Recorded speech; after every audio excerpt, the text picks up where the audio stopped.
akan memulai podcast tentang gaya kepemimpinan zaman sekarang.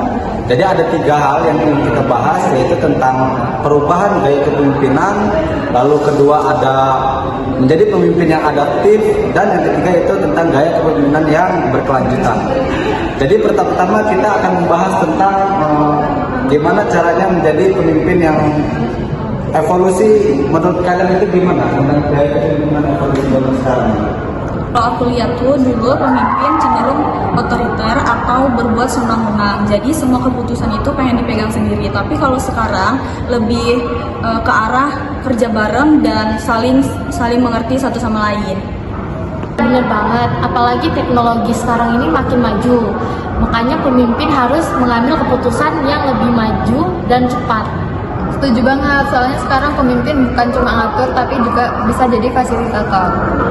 Oke, kalau gaya kepemimpinan adaptif itu menurut kalian gimana cara kepemimpinan zaman sekarang yang gampang berubah-ubah itu menurut kalian gimana? Kuncinya harus belajar terus sih, pemimpin harus mengubah cara pola pikir dan strategi kalau situasi itu berubah. Ya bener banget sih kata Ulan, komunikasi itu penting banget supaya kita tahu pendapat tim dan bisa ambil keputusan yang tepat untuk langkah berikutnya. Di sini saya tambahin sedikit nih. Jadi pemimpin itu harus punya pemikiran yang fleksibel, jangan terpaku sama cara lama, dunia itu terus berjalan. Oke, sekarang kita lanjut poin yang ketiga, yaitu tentang gaya kepemimpinan yang berkelanjutan. Jadi menurut kalian itu gaya kepemimpinan yang berkelanjutan itu seperti apa menurut kalian? Menurut saya itu berarti kayak mikirin dampak yang jangka panjang gitu, karena nggak cuma kita mikirin yang hasil yang cepat, harus juga hasil yang bertahan lama. Jangan lupa harus seimbang antara cari keuntungan dan tanggung jawab sosial.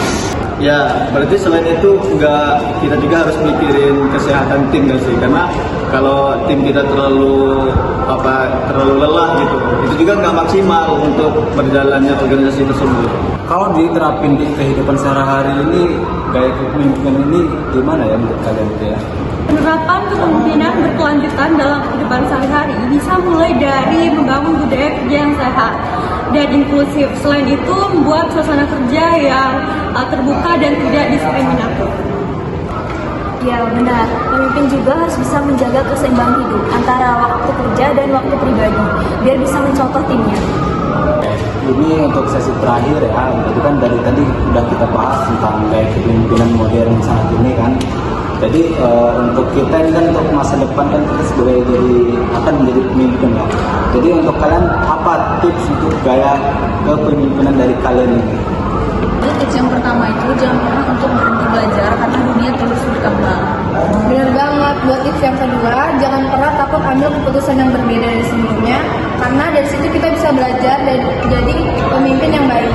Yang paling penting itu punya integritas dan empati, itu fondasi utama buat jadi pemimpin yang lebih baik. Jadi contoh pemimpin berkelanjutan itu ada di Nadiem Makarim, Menteri Pendidikan Budaya Riset dan Teknologi Indonesia. Contohnya adalah dia itu adalah berpikir jangka panjang dan berorientasi pada keberlanjutan melalui program Merdeka Belajar. Ia berupaya membangun sistem pendidikan yang tidak hanya fokus pada nilai, tapi juga kesehatan mental, kreativitas, dan kebahagiaan peserta didik. Sebagai pemimpin, Nadiem berusaha menyimbangkan kebutuhan sistem dengan kesejahteraan guru dan siswa. Oke, mungkin sekian dari podcast kita. Jadi semoga bermanfaat ilmu yang kita sampaikan, yaitu tentang bagaimana kepemimpinan di era sekarang ini. Jadi kami dari kelompok 9 Leadership, kami undur diri, kurang lebih maaf. Wassalamualaikum.